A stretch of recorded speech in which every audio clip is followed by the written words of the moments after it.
Well, hello everyone, and welcome to EdTech Weekly 202. I don't know how we got to that number, but we are here on October 23rd, 2011. Actually, is it October 24th where you are, Jeff? It is. I am in the land of October 24th. And my name is Jennifer Madrill in Chicago, Illinois. I'm Dave Cormier in Charlottetown, Prince Edward Island. This is John Schinker in Stowe, Ohio. And this is Jeff Lebo in the land of October 24th here in Busan, Korea. So excited to Tell have us the about whole... the future. Tell us about the future. I would, but it would violate certain temporal regulations. But I can tell you that I am excited to have the whole gang gathered Yay, me together too. again. It's been quite a while. We have all sorts of stuff to catch up on. What's the plan? I say we just jump right in. First of all, I'm can ready. someone tell me what ScreenFlow is? Let's kind of talk the basics. How are we recording what we're doing right now, Dave? I'm recording this using a screen capture software that is Mac only. It happens to work fantastically well. It's one of those things where you can just kind of record your screen and then mix and match stuff afterwards. So you can record video. And almost everything that you see on my YouTube account is done with ScreenFlow. It's a default automatic. I just use it for everything now because it takes really good audio.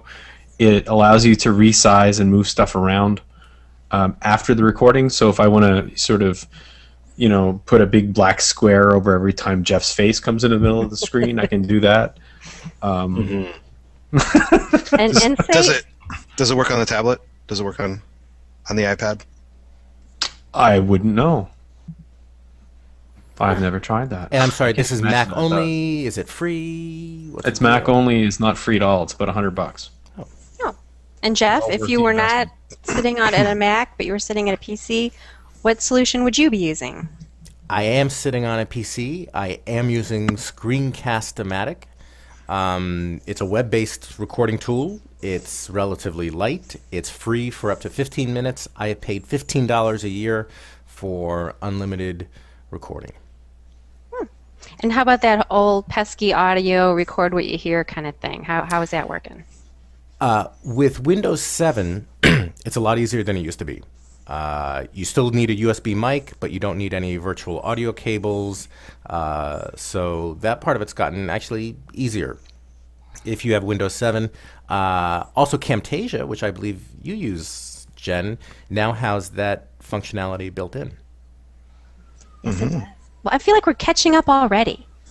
Amazing. And my streaming geek thing that I'm excited at looking at is using Wowza, which is, how dare I put that in the wrong chat room. I'm always nagging people not to use the Hangout chat.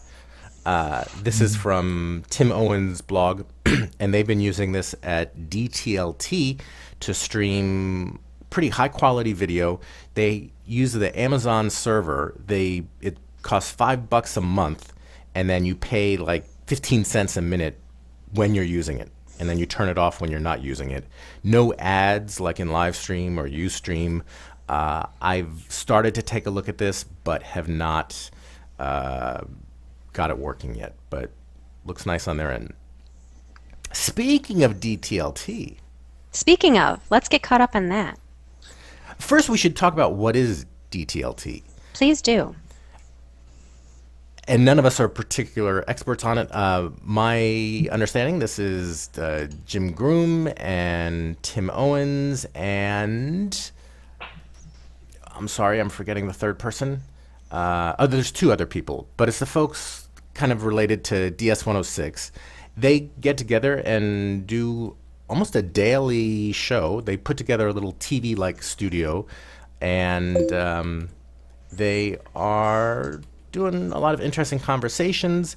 A couple weeks back, they invited the Change 11 gang to stop by for collaborative possibilities discussion, which is where I'll turn it over to Dave. Yeah, we've had an absolute disaster of a time trying to get a live solution working for Change 11. For those of you who don't know, we're running an open course. We're 6 weeks into a 30-some week course. And we've had pretty much every system known to share kind blow up on us. We'd originally invested in trying to set up a big blue button installation and trying to go fully open source, and that just blew up on us over and over and over again. We tried a bunch of other things, and none of them I really think that's a worked little out bit of for an us. overstatement. I think you tried Big Blue Button. I think you tried Fuse Meeting. What else did you try? There were a couple of others in there that we tried for short periods of time. I think Jeff's thinking you didn't try hard enough. It sounds like. my point is, Apparently not. there's not that much out there in this space. I mean, that's the thing that's surprising to me. You tried Fuse Meeting, you tried Big Blue Meeting. There are different variations of Big Blue Meeting. You can try Big Marker and things like that, but it's all Big Blue Button. And then there's the program formerly known as Illuminate, which Collaborate. I wince when they Right. call it that. And there's And there's Breeze. Is it Connect? Adobe Connect? Yeah, Adobe Connect. Right. And there's Google Hangouts. Or soon will be Google Hangouts once the rest of us get the ability to screencast or broadcast these, right? But suffice to Broadcast, say, you were certainly challenged by finding an interface that would work. Didn't mean to be Yeah, contradictory. yeah, for sure.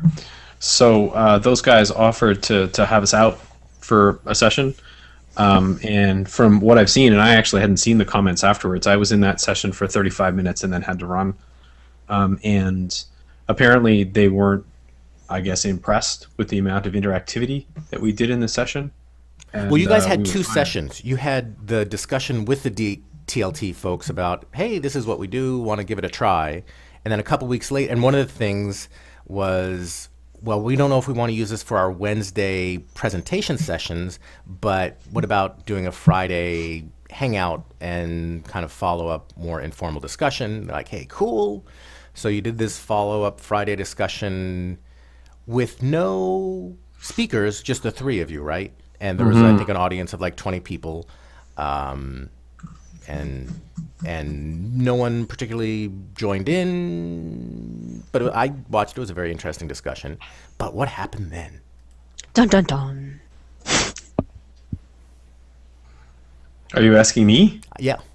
Why don't you keep going, Jeff? You've got all the details. every time I say something, you get like, I don't know, you haven't told the whole story, Dave. Obviously, you got a story you want to tell, Jeff. I think you should tell your story. Well, just from this blog post, it appears that I think Jim Groom kind of said, "Hey, man, that's no fun. You guys just kind of didn't reach the potential of the interface here. You guys just talked. You didn't invite anyone in." I don't know if he actually said it like that. I can imagine. I mean, how would he say it, man? And so basically it was like, you know what? I don't think this is really worth our time. Good luck. You guys are doing good things, but we're getting divorced. It was a short marriage. Yeah. And I guess my question would be, where did we think the marriage? I mean, where did the marriage come from? Where did the proposal come from? Why they were just suggesting tools you could use, or wanted to contribute to the conversation, or I kind of missing that part of the story. I'll be honest with you, I missed it too. The conversation started out of somewhere as to who made the first request. I find it hard to believe that it was Stephen or George. It certainly wasn't me. I know that we had talked about maybe using Google Hangout anyway, and sort of doing it that way instead of what they're doing. I still am not convinced that broad-based giving 150 people access to talk is ever going to be practical. I did a session on live facilitation last week, or a couple of them actually, and like I said, if you want students to talk, you have to arrange them beforehand, and you should pick a couple of students each week if you want to do it that way, or you need to train the same people over and over again. Just opening a microphone is not going to work. It's not going to work from a technical perspective. It's not going to work from a discussion perspective. So you've got to ask yourself what you're trying to get out of those sessions. George, Stephen, and I don't necessarily see those things the same way, but if you're going to prepare a discussion-based session, I think you're going to need more tools than a chat room. So, And that's kind of a problem we've had since the days of, wasn't it Skype? What did they call it? When you could, way back in the day, when you could open it up. Skypecasting? Yeah. And they kind of did away with it. And that was always just Yeah. a nightmare and I mean, I'm certainly not the sound person, as we all know. But you know, that's just a problem when someone comes on with an internal mic and you know doesn't They're have listening a to a stream headset. somewhere, so they've got double audio, and Right. you've got echo issues, and you have, So, children and dogs and lawnmowers and whatever. Yeah. what would you like to? How would you like to structure the live sessions, Dave? I mean, I would do the live slides just like we did them 3 or 4 times in the last one. They work great. You set it up so that there's a shared whiteboard in a chat room and a discussion and 3 or 4 topics that you're going to cover. And then you allow people to participate that way, and you have maybe 3, 4, 5 people who have access to the audio. Using That Collaborate? controls. What's that? Using Collaborate? I mean, it's the only one that I know that actually hangs on. Now you could cobble it together easily enough, right?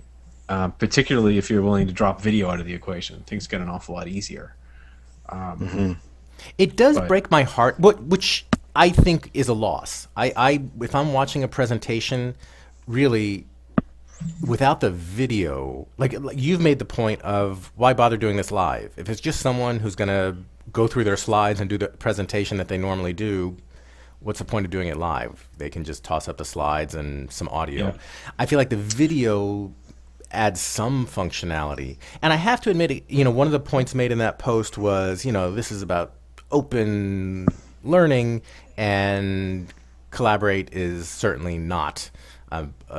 They've made some efforts recently, but they're really not a member of the open community. And it breaks my heart a little bit to hear George talk in the beginning of sessions. Wow, we're just so lucky to have Collaborate. Collaborate, boy, it's such a great tool. It sure works well, which I understand where that's coming from, but come on. You have to get away from the technology, though. I mean, if you're going to get anywhere with the education side or whatever it is that you're trying to teach or have people learn, you have to get beyond playing around with the technology. And I think that was what the frustration was here. We tried this tool, it blew up on us. We tried another tool, it blew up on us. We tried a couple other things in smaller groups trying to come up with something that was going to work.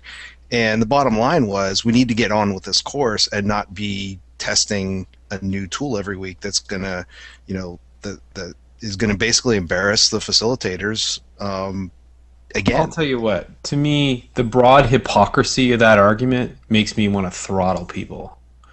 Unless you're working for the Freedom Foundation and you're running a Linux box, and like essentially you're hosting all your own shit on your own boxes, you're buying in somewhere. If you're running Windows 7, you're tied in with one of the weirdest corporations on the planet. If you have anything by Apple, I mean, there's no more closed organization than Apple. I mean, Microsoft spends half of its time right now hunting people down for obscure rights violations. None of these companies are particularly any better or worse than Blackboard. Fair They're enough. the same kind of company. So But to me, unless you've freed yourself from the whole system, you're not in a position to say,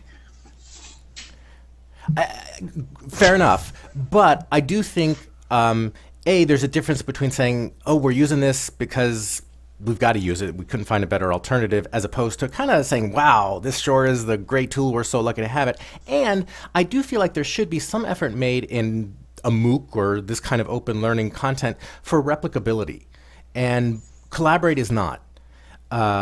Windows and Hangout are something that almost anyone but you're could wrong, do. Jeff. You're completely Collaborate wrong. is In a practical, everyday world, Collaborate is way more replicable than what we're doing right now. Because the only thing you need to use Collaborate is money.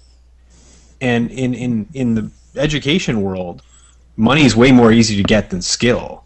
Way more easy. You can budget that into your budget. You can say, oh, we're only going to spend $15,000 a year and we're going to get this.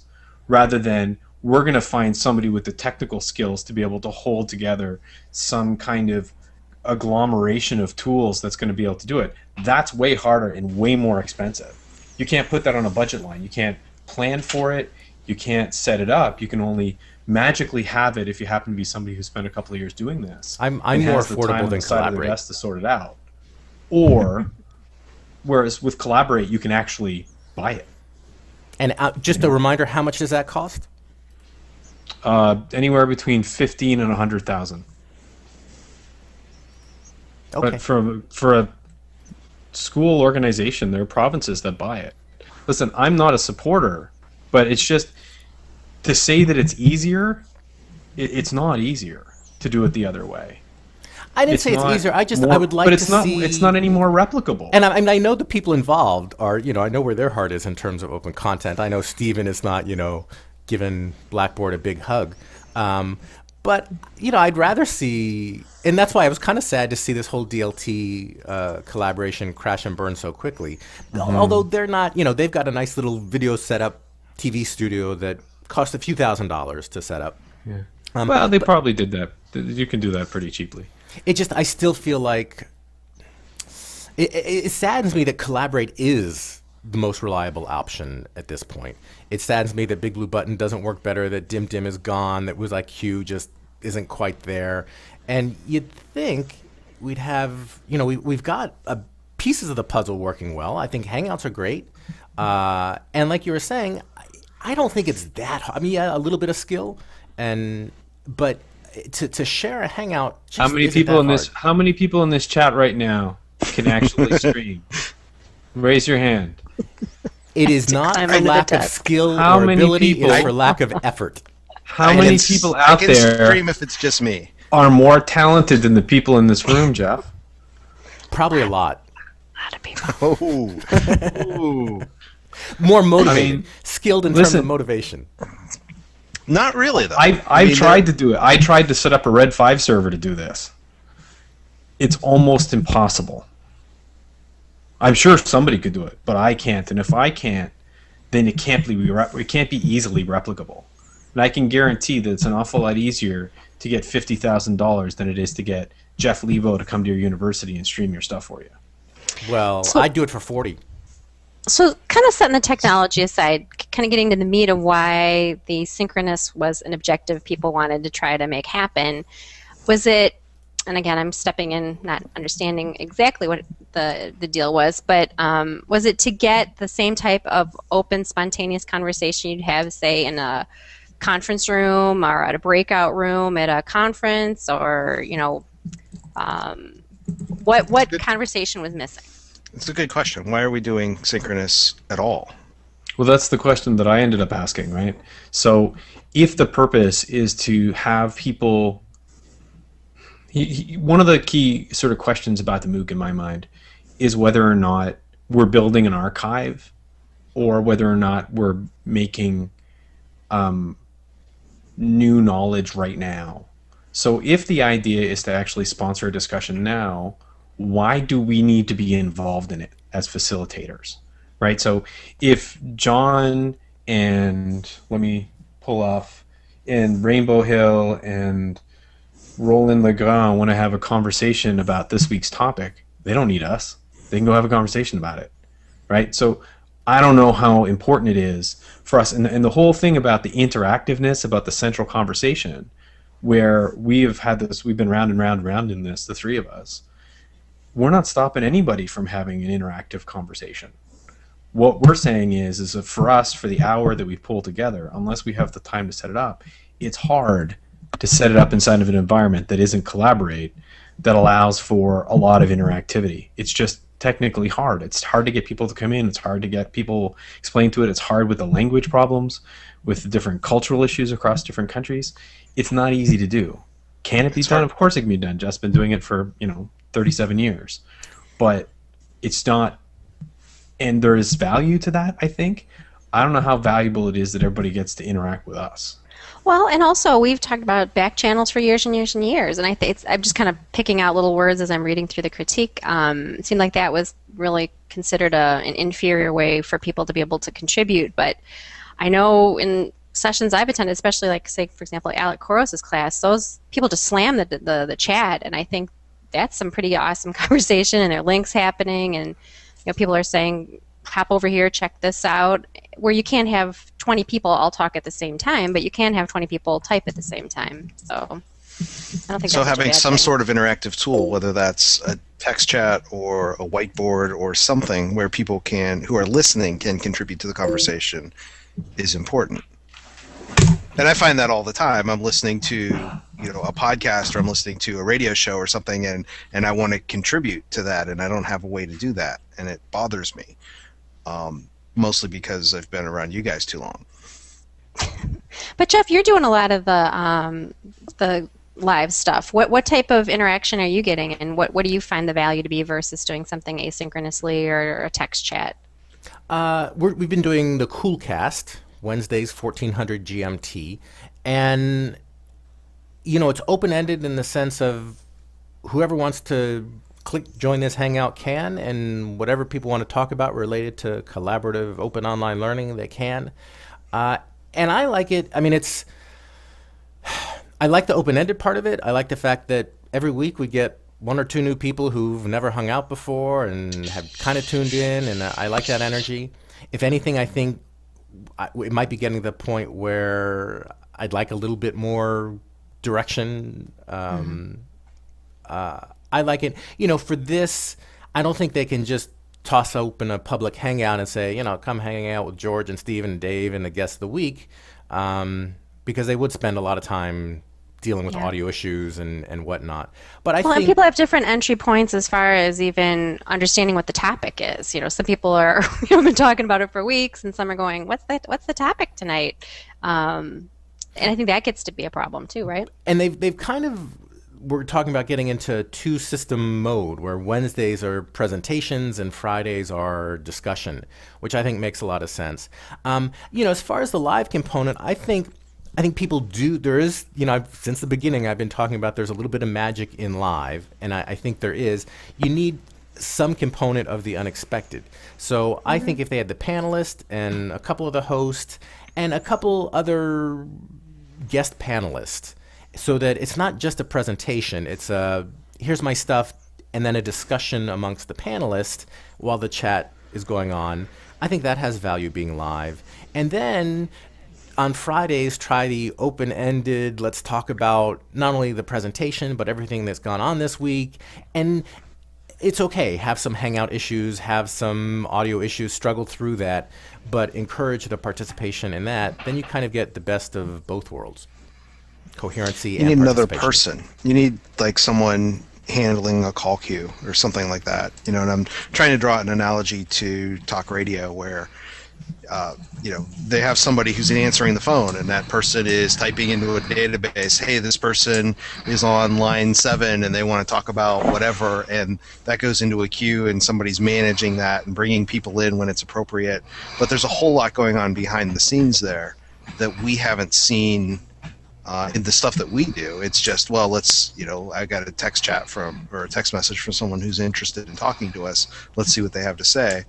I think if you had people behind the scenes working on that, and you had the technology to do it, which I've never seen either, you can work out those audio issues, offline, and then, kind of bring them into the conversation when it's appropriate. But you need a whole lot of people. Yeah, that would be lovely. I don't think Hangouts are quite there yet. Darth Vader is back. I hear his breathing. Everything okay with the child? It's okay. You can breathe and speak at the same time. Well, I'd like to get a little, as long as we're touching on the topic of the Change MOOC class or whatever it's called. Is it called a class, or is that even a bad thing to say? I don't know. Whatever. It's a course. It's a course. I'd like to get in a little update, and I believe Dave spent some time today on his blog, right? I did.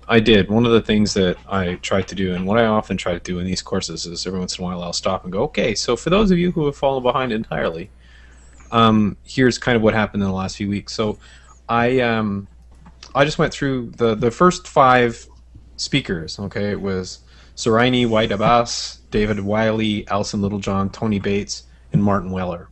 And all I tried to do was say, the first session was about mobile learning, and there were some critiques of it, and some really interesting critiques going on.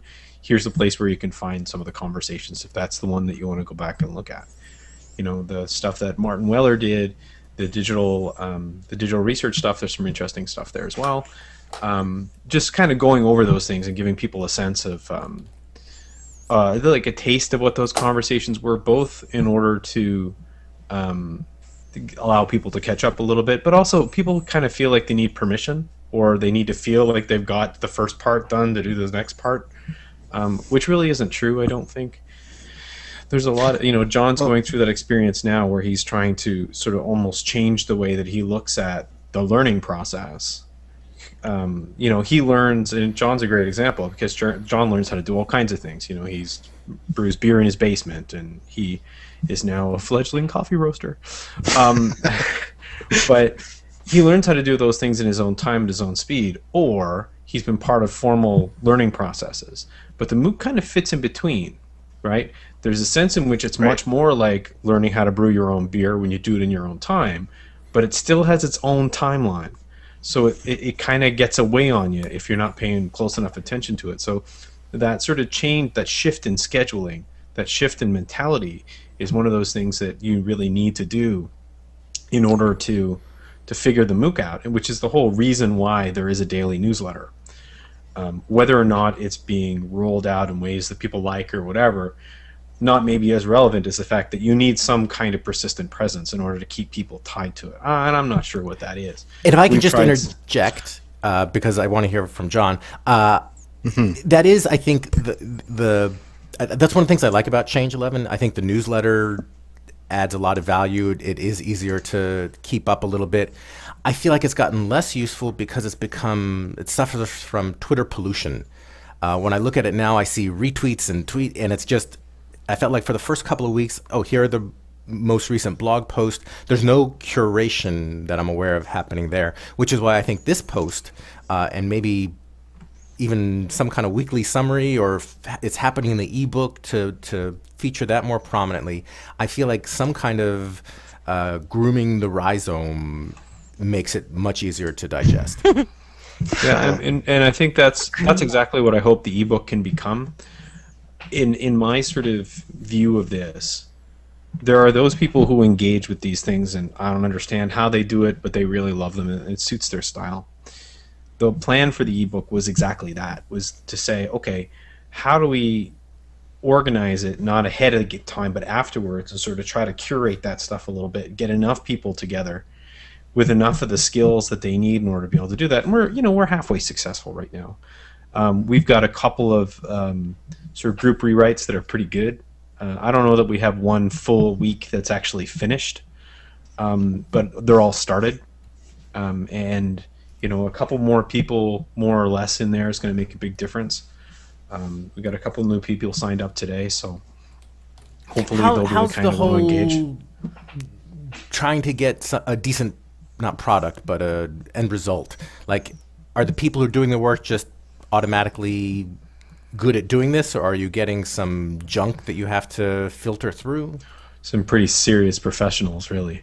The people who have engaged in this, they're all serious people. Like there's been no, there's a couple of people who wrote a little long on stuff, and they went, look, I know this is too long. Somebody beat it up. Don't worry about it. Just cut it down.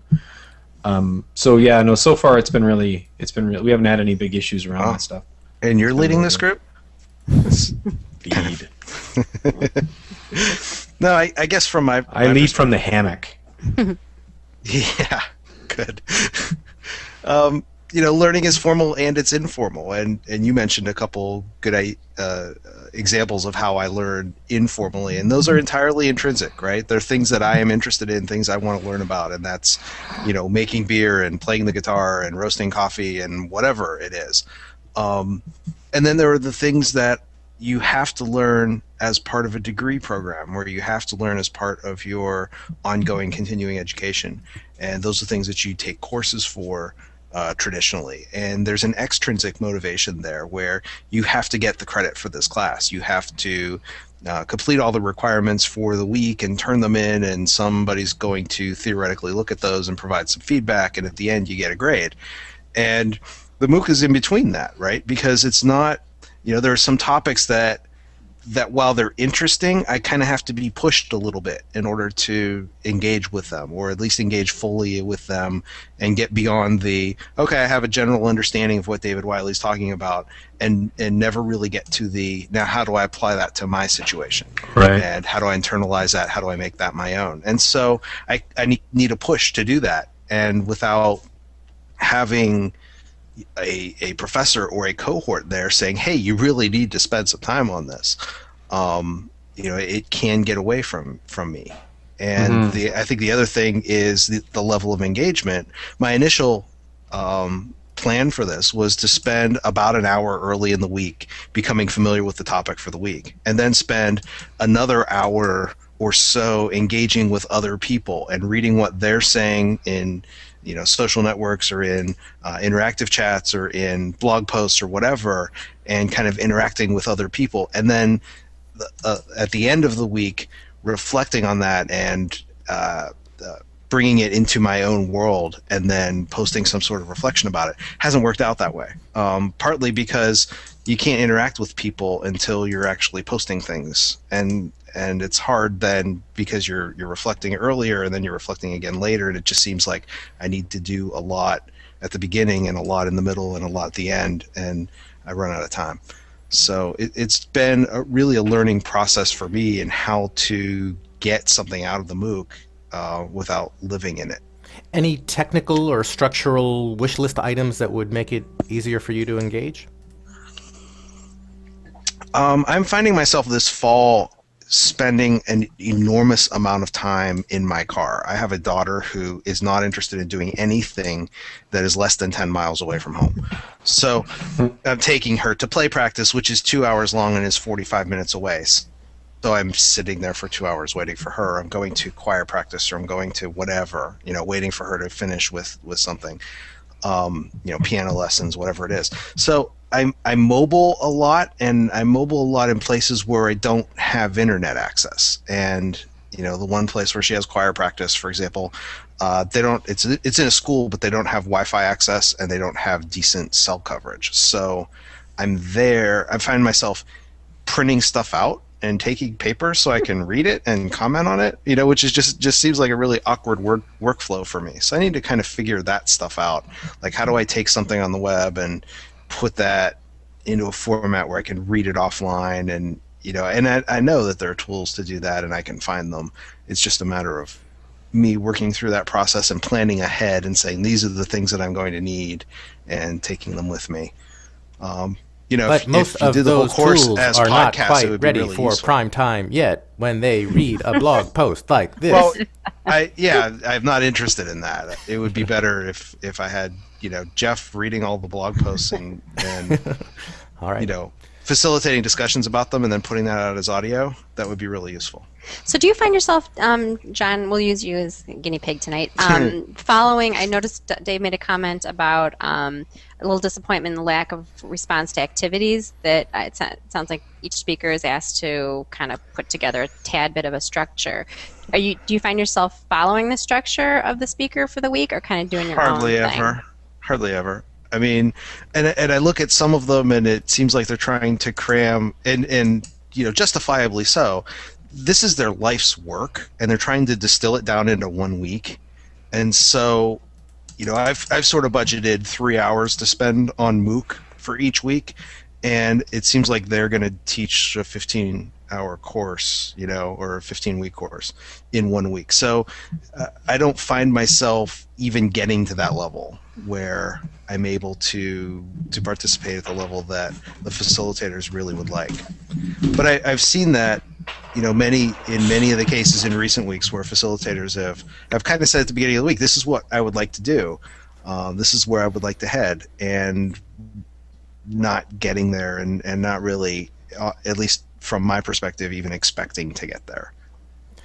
One of the things that's been on my radar this week is the flipped classroom, where instead of you do the instruction in the classroom and then the homework at home, you do the instruction at home and the homework and the assignments in class and engaging. And that, what you said, kind of made me think of that. Like, why don't the presenters go ahead and do a slide cast, or here's a presentation and here's my MP3 to go with it beforehand, and then use the live events for the engagement and discussion. Not that you have to have 100 people in the discussion, but like I was saying, maybe have a sort of a panel discussion and then maybe an open-ended, chaotic one. Well, it would be interesting. I mean, I know in a couple of weeks we have Rhizomatic Learning coming up, and that facilitator's open pretty much to anything, any suggestions. And one of the suggestions Learning? I might haven't be, heard about that.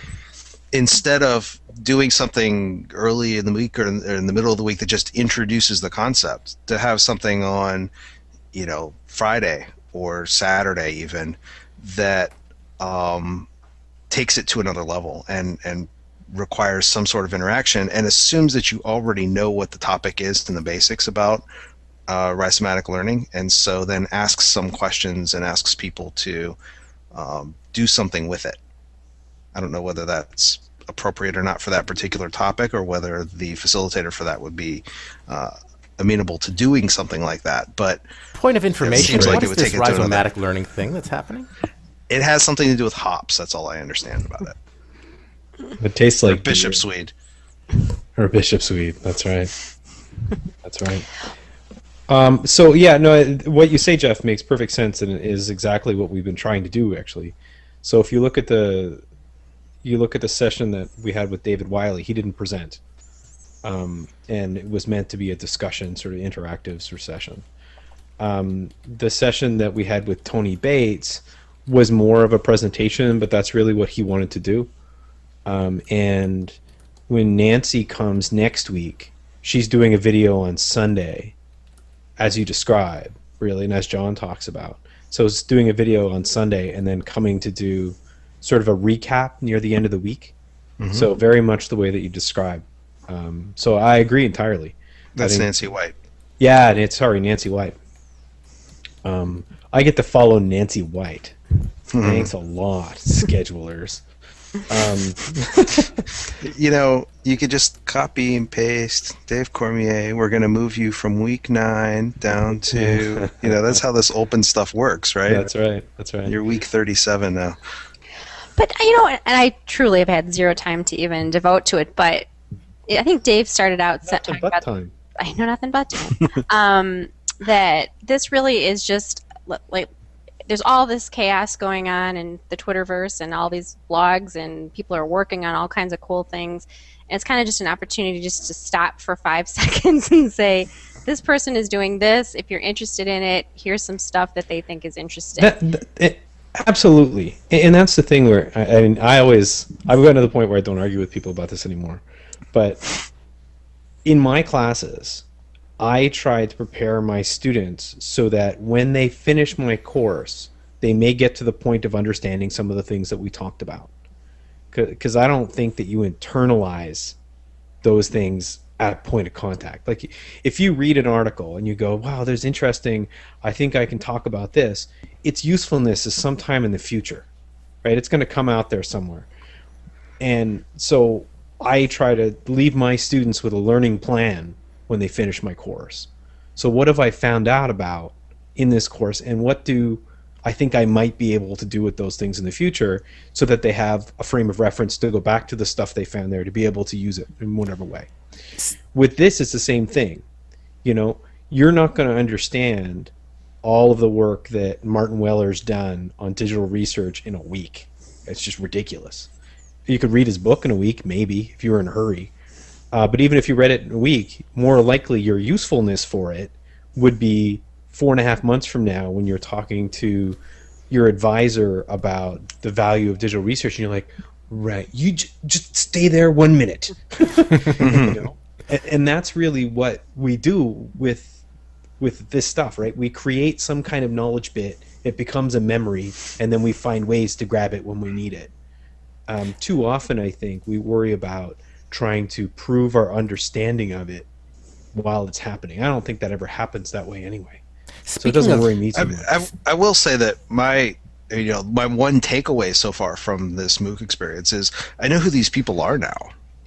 And you see names like David Wiley, and it's like, okay, I've heard of David Wiley. I should know more about what David Wiley does and is all about, but I don't. So you at least get an introduction to what this guy's research interest is and what he's been working on for the last 20 years. And so now when that comes up, and we're talking about open resources, or we're talking about the availability of an open source textbook, I can refer to that and say, yeah, David Wiley did stuff with that, and I can Google it and find his site and his stuff and go from there. But I at least am building a foundation of these are the people who are doing innovative things in education and talking about innovative things. And if I want to do something, it's going to come up in some meeting where someone's going to talk about what are we doing with cell phones in classrooms and how can we engage that. Then I can go back to week 1 and week 2 or whatever that was, and look at the mobile learning stuff and grab some resources from there and kind of go back to it when I need it.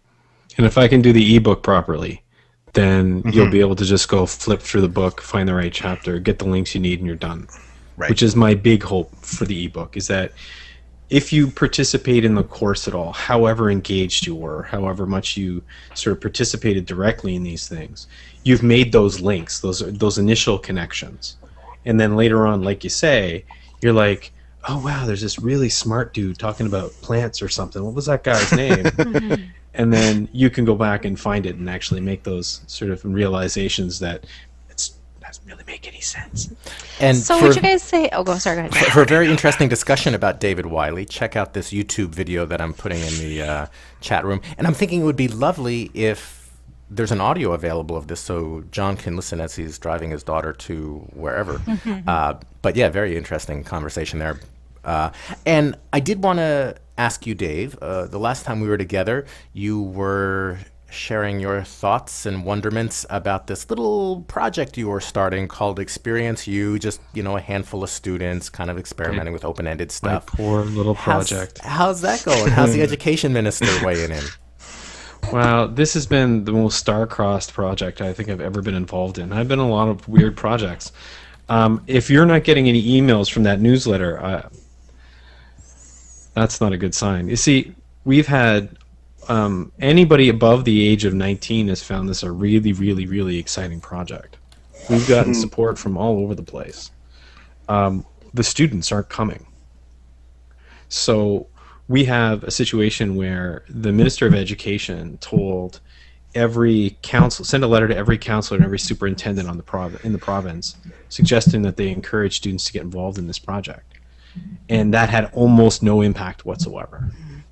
And I'm like, didn't think that would happen. So essentially, basically what I'm doing now is I'm going to finish this project in 5 weeks, probably without students.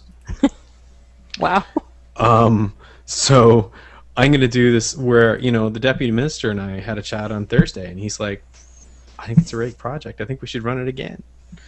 And maybe we end up integrating it directly into the classrooms or whatever else. So essentially what I'm going to do is write the course in the open, probably by myself. And then, the videos are there and the interviews and all that stuff will be there. And then it'll be a model that we'll try to go back and sell back into the classroom. So how much of that do you think, I'm sure if you talk to any of my 7 plus, actually 14 nieces or nephews, I'm sure they would say they're very digitally literate. They're on Facebook, probably don't use Twitter a lot. But how much would you say that is, but they don't really then take that next leap saying, and I can learn that way? I think it's the passivity more than anything else. Our education system trains. Look at John. For him, he has to actually fight to go, okay, wait, I'm going to organize my learning to do, and he's like way more organized than most people. And still, learning is attached to either I do it whenever I want to, because it's this thing that I do. He may not look at beer for a month. I don't think that would ever happen. But, he may not care, but when he wants to, he goes back to it. It's either that or it's structured to the point where we become passive. And this middle ground, I think, is particularly difficult for this age group.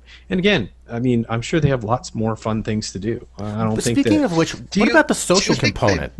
Like, I'm just thinking, if ever there was a group that's sort of ripe to get engaged because of some kind of socializing thing, you'd be overwhelmed. I think that's true. I'm wondering if your starting questions are a turnoff for the students. If you're starting with what is a student, what is a professor, those things that they think they already have a good understanding of, and say, well, I've been a student for the last 13 years. Of course I know what a student is. Yeah. Maybe if you would address topics that they are apprehensive about. What's it like to live on your own, or that sort of thing, or managing money or budgeting time, or that sort of thing. I would generate those questions from them. True, although they're not there, so it's hard to do that. Yeah, grab a few people at a keg party on campus or something. I mean, those questions were brought out that way. The ones that we do have now, and it turns out that the syllabus question and how to succeed stuff, those were actually drawn out of students that we actually did work with at the time. I think you asked questions like, what do you wish you had known coming in, right? That's the sort of thing you did. Yeah. And we'd be way better off to have run the whole thing in Facebook. And there's a lot of things you could do to make this kind of thing work out. And we'll probably try some of them next time. But more than anything else, we're going to have the direct connection with the teachers in the classroom. I mean, the reason why things like Youth Voices work is not because, we know this. We've watched it happen. It's not because kids wander in from, off the street to go onto a site to go blog posts. It's because their teachers bring them in. Yeah. And what I'd hoped what we were going to be able to get done this time was actually get those teachers involved, and that didn't happen. But again, I'm not terrifying. I'm not discouraged, because I still think it's a good idea, and I still think that if we stay on top of it, we'll have a really nice package to show those teachers and say, look, this is what you're going to be getting into, which is a big deal, right? So if they're looking at planning their next term, I can go, this is what we're talking about. And they can say, oh, I get it, or not. How did things go on the side with the university instructors? Because that was the other part of this. Again, it's been really hard to keep them engaged, and I'm not actually running that side of the course, but it's been really difficult to keep them engaged. It's really been that kind of star-crossed project. We've had little bits and pieces of things that have worked out, but a lot of them really haven't. See, I still keep going back to, and I'd love, maybe that's a great topic for another week if anyone's listening to this and has actually had, let's say a high school or maybe undergrad population that actually does conduct a class, like we'd call it a class in air quotes, in Facebook. I just think it's a very big leap to go from posting, what you did last night with your 50 closest friends to then really engaging in serious reflection and critical discourse in Facebook. It's hard to do, right? And that's one of, I think I have all of the people in my Google Plus are professional acquaintances, and so that is a very professional network for me. And Facebook is not. It's not all, but almost all people that either are family members or friends. And so I gravitate toward Facebook, when I have time to fool around on the internet, because I know that's all going to be lighthearted stuff. It's going to be photos of kids and, what I did this weekend and, events and fun stuff. And if I gravitate toward, or if I go over to Google Plus, I know that's all going to be really deep questions and discussions and that sort of thing, academic work. And so I tend to stay away from Google Plus because of that. I don't know if they were mixed together, how much my engagement would be, which is an interesting question. I think I would like to try that and have, both of them together and be able to do them both at the same time, and yet still keep the people separate, which I think Plus does really well, and Facebook's getting better at. Speaking of academic work, I'm wondering if we can get an update from almost Dr. Madrill. A month or so ago, we were speaking about the dotting the I's and crossing the T's of her dissertation. Where's all that at? Yeah, we're getting closer. Tuesday's the defense, and yeah, so hopefully we'll know more by next week at this time. Hopefully there's not a lot of going back to the drawing board at this stage. I don't know, though. I shouldn't have said that. Is it true your dissertation's actually a voice thread? It is a voice thread. Awesome. And my Chingo account also. But yeah, it was, I think, as you said, Jeff, about a month ago, I think I turned in a final draft, and that seemed to go well. So. And you don't want to practice defending it now? I really don't. No, I'm way too fragile for that. Way too fragile. A pop-up book would be really cool for a dissertation, don't you think? I think so. Hey, you where you VoiceThread can stick your haters, fingers you in. should know that Stephen Downes is working on a component of Grasshopper that's going to I aggregate love audio comments and. VoiceThread. I love VoiceThread. I really do. I saw someone I comment on just think VoiceThread today, it though, would that be you have to have funny an to account. do it at the graduate. It would be. That was going on Twitter today. Someone was putting together like the top apps, and they said VoiceThread is great, except you have to have an account, and that was always my criticism too. You couldn't just spontaneously throw something up. So that wasn't my only critique of VoiceThread, but All right. Any other items on our getting caught up agenda tonight? I think we should wrap this up. It's getting late, Jeff. or early. Peggy's got things to do. Someone has to go to work. Someone has to go to work.